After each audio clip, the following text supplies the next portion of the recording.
आपने कहा है कि आपके पास ऑडियो है इन लोगों की, क्या वो जनतक करेंगे आप?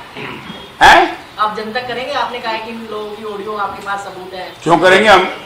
सर, वो नाटक दिखा दो। चुनाव आयोग को शिकायत। देखो, हम पेटिशन नहीं करेंगे। अगर पेटिशन हम करते तो हम सारी चीजें चुनाव आयोग में कोर्ट में लेके जाते। हम चुनाव जीतते हैं, वो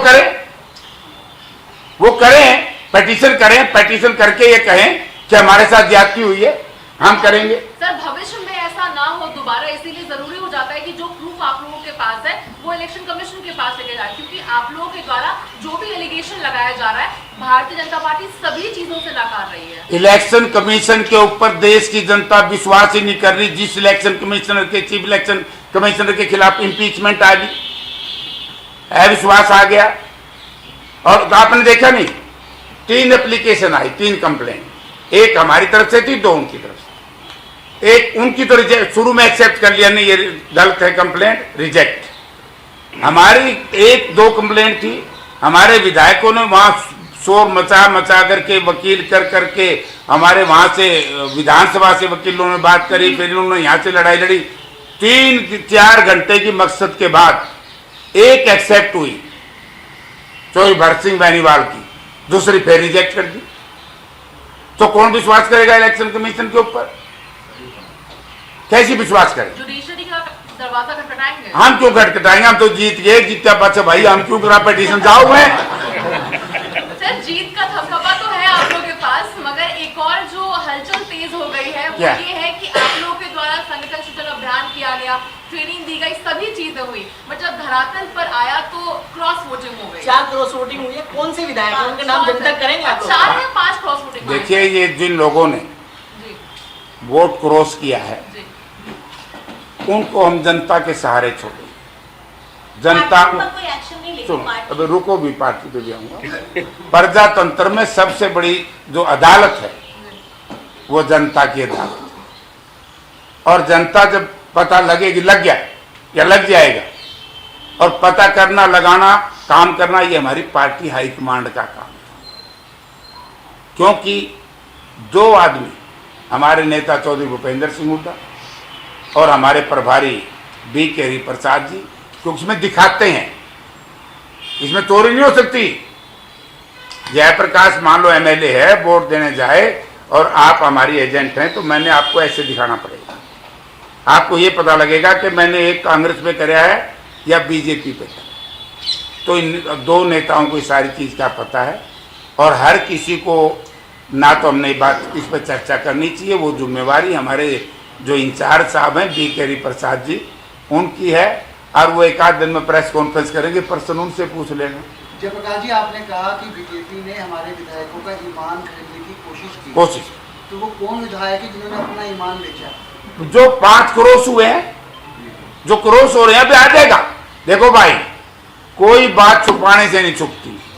ये जनता एक शीशा है, सब चीज जनता के डोमेन में आ जाएगी, पब्लिक डोमेन। और हमारी पार्टी के नेता जो हमारे इंचार्ज हैं, प्रभारी साहब हैं, शायद 1-8 दिन में यहाँ आएंगे, तो आप उनसे ये प्रश्न करना, क्योंकि वही बताएंगे, मैं कोई अथोराइज्ड पर्सन नहीं हूँ। सर, रामकृष्ण गुर्जर जो है वर्किंग प्रेसिडेंट के रूप में उन्होंने इस्तीफा दे दिया है। उनका कहना है कि जिस तरीके से उनकी धर्मपत्नी का नाम सामने आ रहा है, वो उसको लेकर काफी दुखित महसूस कर रहे हैं। दे दिया इस्तीफा? कर दिया आज। अरे नाम पत्नी का और इस्तीफा पति देव है, ये तो आज मेरा बैठा है। लेकिन मैं कह सकता, इस्तीफा देने से या कुछ भी कहने से किसी को कोई फर्क नहीं पड़ता, जब तक अब किसी ने अपने आप को ये समझना कि भाई मैंने ये गलत काम किया है, पार्टी की तरफ से कोई नोटिस आवेगा, कोई बात होगी, तभी तो पता लगेगा। अब ये क्या पता ये 5 विधायक कौन है? हमारे विधायकों को तो पता आपस में। जनता को भी जागरूक किया जाए ना। जनता तो जागरूक है, जनता तो भाई इसी से, लंदन में BBC से बात करोगे और कोड़ा गांव का उपका में बैठे न्यू कह देंगे, बोला रही यू खाएगे रहे लूट के, बीजेपी वाले हमारा घर पर करके रहे। संजय एक स्टैंड रखा था हुड्डा साहब ने, हम सब ने, कि 1 सीट बीजेपी की है, 1 कांग्रेस की। ये हरियाणा की जनता ने फैसला किया हुआ था। हरियाणा की जनता ने बीजेपी और कांग्रेस को इतना संख्या बल दिया हुआ था विधानसभा में कि राज्यसभा में 1 सीट उनकी थी, 1 हमारी थी।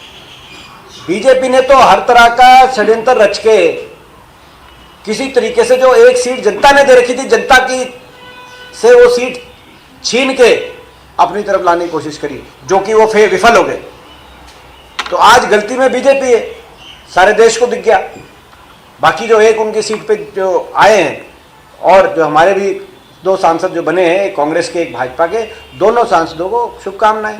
एक सवाल है कि जिस तरीके से 4 लोगों ने क्रॉस वोट किया है, उसका नाम जनता कांग्रेस करने में इसलिए हिचक रही है कि उनकी विधानसभा में संख्या बल कम हो जाएगा। देखिए, ये मैं समझ सकता हूँ, ये ठीक कह रहे हैं जो अभी उससे पहले बात करी कि कांग्रेस का हमारा अपना प्रक्रिया है संगठनात्मक, संगठन को पता है, हमारे सारे विधायकों को पता है, और बहुत जल्दी जो कार्रवाई होगी उसके माध्यम से आपको भी पता चल जाएगा। वैसे तो अंदर से तो आपको भी पता चल गया काफ़ी, लेकिन सारी चीज़ों की पुष्टि हो जाएगी, तो अधिकृत तौर पे आपको जल्दी पता चल जाएगा। इसमें कोई क्रॉस वोटिंग और 4 इनवैलिड हमारी कोई नहीं थी। इनवैलिड धक्का किया गया, जो मैंने आपको एक्सप्लेन किया, आप यहीं तो बैठे थे। नहीं, वो धक्का वाला भी इनवैलिड 4 है सर। तो वो मैंने क्या कहा, धक्का, वो इनवैलिड नहीं है, वो तो इनवैलिड, वो वैलिड वोट है। वो जो मैंने उदाहरण दिया मैडम, अभी बैठे थे आप, चंडीगढ़ के मेयर के चुनाव में क्या वो वोट बीजेपी की थी क्या? वो जो मसीह जो था, ये जो आरओ थे पंकज अग्रवाल, ये मसीह पार्ट 2 थे।